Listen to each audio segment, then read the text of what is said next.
This is a space where we manifest with purpose. Welcome, Feminine Initiate. I'm your host, Jess West. Let's dive in. Hey there, and welcome back to the podcast. I hope you're having an incredible day so far, and I hope you're having a beautiful summer.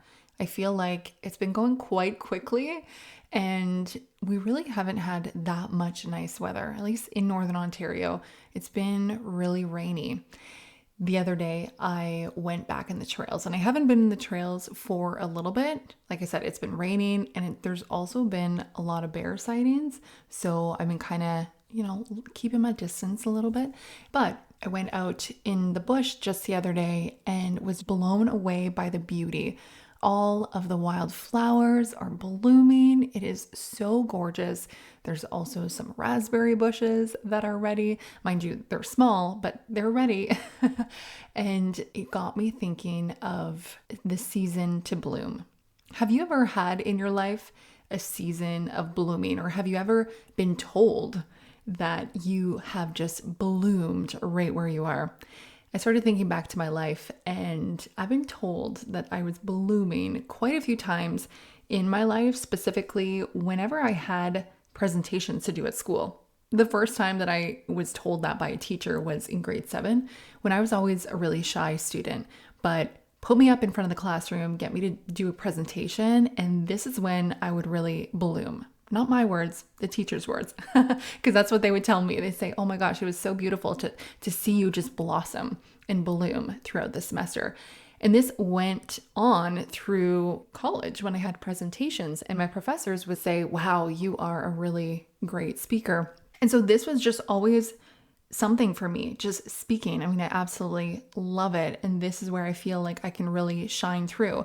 Have you ever had something, a moment in your life, or whenever you're doing something that you feel like, you just feel so good. You just feel so alive. You just feel so much yourself, and you feel safe to be seen and to share your message and be fully present within yourself. In this episode, I want to share 5 quick tips that you can bloom right where you are, that you could become the full embodiment of who you are and love that of yourself.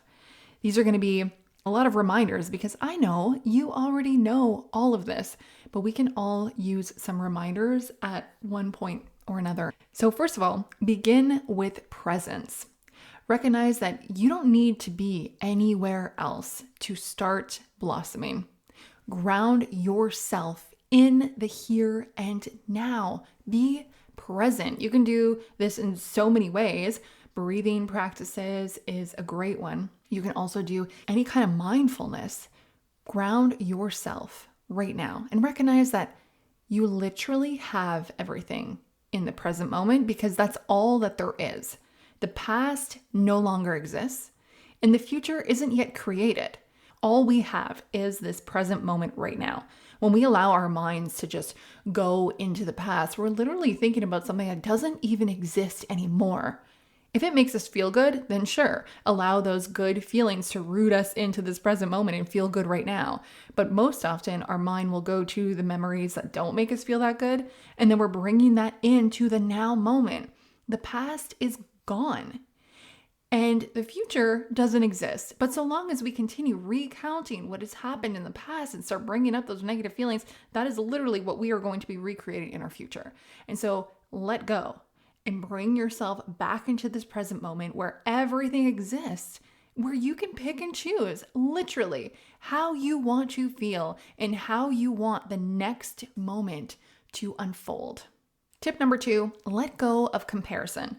Comparison is literally the thief of joy. And I say this all the time, the grass isn't greener on the other side. The grass is only greener where you water it. We can think that someone else has it so much better, or someone else is doing what we would love to do, or oh my gosh, they're so confident. Why can't I be confident? Or maybe I should be doing what they're doing. No. Whatever someone else is doing, we don't see all of the work, all of the blood, sweat, and tears that went into what it is that they're doing. We just see that outside thing. We don't know what is happening within the background. And so when we compare, we're just not being fair to anybody, actually. We are inflating their experience, not acknowledging everything that they've been through, the hardships that they've been through to get to where they are, because we always experience that contrast. This is what we came here for. Nobody just gets something for nothing. There is a contrasting experience in everything.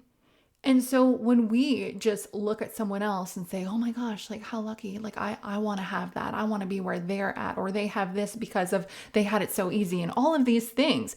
This is all self-awareness for ourselves. We want to turn all of those questions and all of those perceptions that we have of that other person onto ourselves.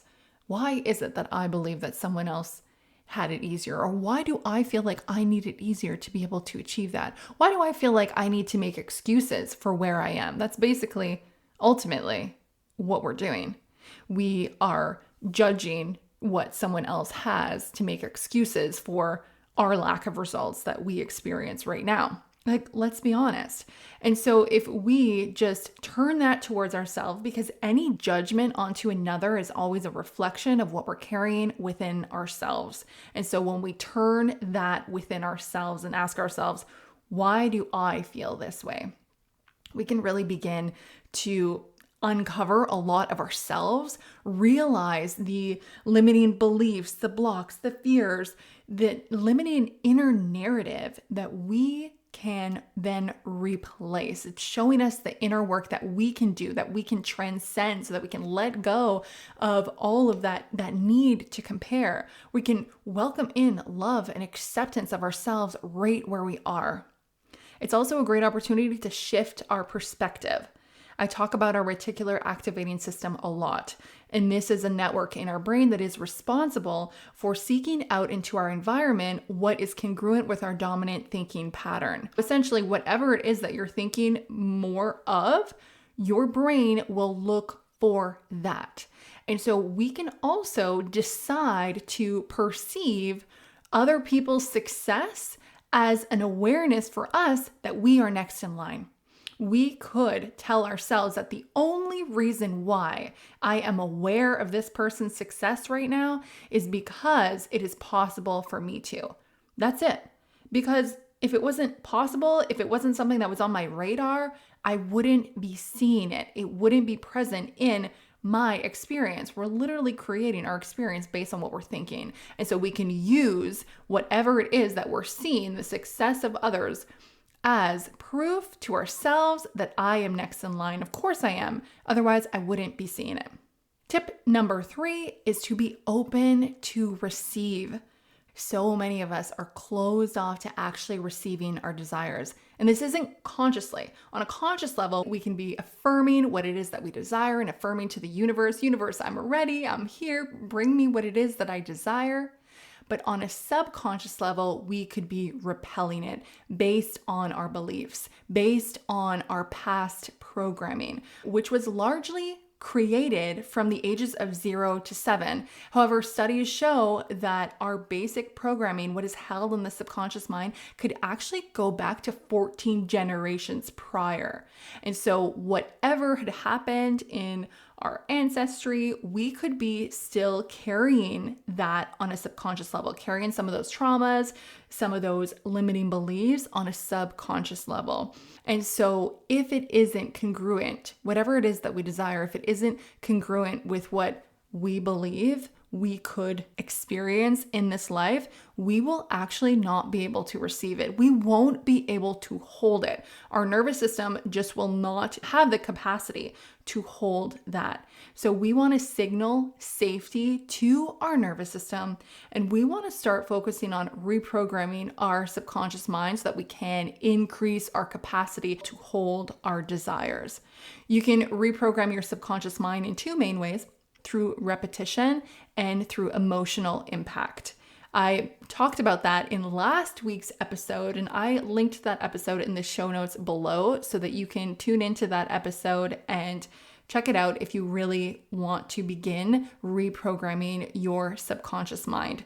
But we want to signal safety. It is safe to receive what it is that I desire. Remember, we are creating our entire life experience. Our subconscious mind can pick up to 11 million bits of information per second. And our conscious mind can only pick up to 40 to 50 bits of information per second. So literally everything that we desire is available to us right now. However, we're not aware of it because we're only aware of about 50 bits of information at any time.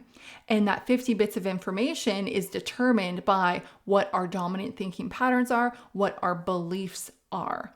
But everything is literally available to us. So just think about that for a second. Just allow yourself to chew on that for a second. Everything you desire, the way to get there, is available to you right now. We just can't see it because it's not what we're thinking about. It's not what we yet currently believe. Tip number 4 is to own your gifts. To recognize that there is something so special and unique about you. You have strengths, talents, perspectives, you've experienced things, you have messages to share that no one else has. All of these things that are unique to you are your superpower. Own it. You have a unique experience and you are here for a reason. I believe that you came forth into this body. You came forth at this unique time in existence for a purpose, for your unique gifts to contribute to the whole. No one can quite share information the way that you do. And know that the way that you share information is exactly what will allow someone else to hear this transformational information, no matter what it is. This is true for literally everything. You have magic within you. Own it. Accept yourself fully. And this is why I really love the affirmation statements that we say at the beginning of our tapping meditations. If you've joined me for a Just Tap session, because we say, no matter how I am feeling, I deeply and completely love and accept myself. Saying those statements was honestly such a beautiful game changer for me because being able to truly accept myself and my experience as I am allowed me to continue to improve, allowed me to recover the way that I recovered, and allowed me to start my business, speak on stages, start the podcast, publish the book, everything that I have grown into, that I have ballooned into for the sake of this episode, is through accepting myself. This is one of the most powerful things that we could do. You are literally creating your life experience. This life is coming through you. If you don't accept yourself, how can you accept what it is that you are experiencing? If you're not acceptant of yourself, you literally can't be acceptant of anybody else. It has to come from within first, because literally everything you see is coming within you first. It's passing through your own internal filters. It begins with you. If we don't fully love ourselves, accept ourselves, care for ourselves, we cannot do that to anybody else. And even if we think that we are, we're literally not doing it to the capacity that we actually can do that because we're withholding that acceptance, that love, that care from ourselves. It begins within us. Own your gifts. You're unique and here for a reason. And tip number 5, take aligned action. Do what feels good to you. And here's the thing, sometimes the word action in itself could feel really masculine, could feel like, oh my gosh, okay, now I gotta get to work. But relaxing is actually taking an action too. Having fun is taking an action. Doing what feels good to you is an action. And so listen to yourself. Listen to the silent nudges. Get in tune with your intuition. Quiet your mind. Doing whatever activity allows you to quiet your mind, whether that be traditional meditation, whether it be yoga, whether it be going for walks, whether it be cleaning the house, whatever it is, whatever you can do to silence your chatter mind and really listen to the aligned voice within and take action upon whatever comes through, whatever feels like the next best step of action for you. Do that. And we know the more that we feel good, the more that we attract good to us. We attract based on our vibration, based on how we're feeling, not based on only what we're thinking. If we withhold our happiness, reasoning with ourselves that like, nope, I'm going to be happy once I receive everything that I want, it's never going to happen, because energetically what we're doing is we're staying in a state of discontentment, waiting to feel good after something happens. But what we're attracting is just more discontentment. And so we're actually never going to get there. But if we allow ourselves to feel good right now, get into that good feeling state, that good feeling vibration, we're attracting more goodness towards us. And then lo and behold, we get that good experience way sooner than we could have ever gotten it. Waiting for the moment to come, waiting for the outside circumstances in our outside world to be just right before we actually feel good. That's not the way it works. That's not the way that we're going to feel good right now. We have everything that we want. We want to bloom right now. What's that next step that will allow you to blossom into all that you are? Truly show up, stand tall, be who you are, your authentic self, and be visible in that right now. So these are 5 tips to bloom right where you are. And to wrap this up, I just want to remind you that you are right on time. You are exactly where you are meant to be. You are perfect just as you are. Everything that you desire is literally here for you right now. And if it wasn't meant for you, and if it wasn't possible for you, you wouldn't have the desire to begin with. It is safe for you to plant yourself here, to stand tall and to bloom as your beautiful, authentic, amazing self. You came forth for a reason. I hope this episode resonated with you today. And if you know of someone else who can benefit from this episode to help them bloom as their beautiful, authentic self right where they are, then please share it with them. Have an amazing week. And until next time, be empowered. If you enjoyed today's episode, don't forget to hit subscribe so that you never miss an episode. And I'll see you next time.